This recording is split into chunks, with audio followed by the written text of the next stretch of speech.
បងប្អូនអរគ្នាថ្ងៃនេះខ្ញុំនាំបងប្អូនមកមើលកន្លែងធ្វើឆៃថានេះ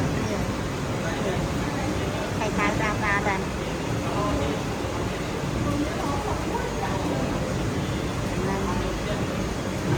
កន្លែងលេខ2ណាលេខ1នៅខាងលើនេះអ្នកធ្វើការ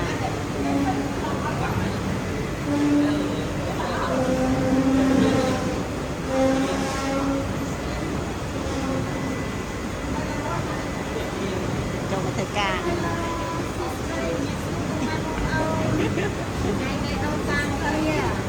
ថ្ងៃនេះការងារថ្មីបាក់ចូលរោងឆាក់ធ្វើដៃធ្វើឆៃថាវធ្វើឆៃថាវមិនដៃកុំ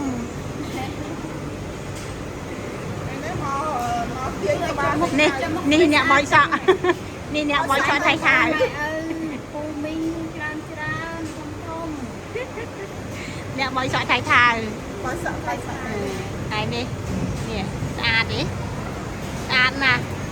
ឆៃថាវស្រុកហ្នឹងធំណាប៉ុនកូនមនុស្សឆៃថាវស្រុកហ្នឹងប៉ុនផ្លូវមនុស្សហើយអត់ខាងទេឆ្ងាញ់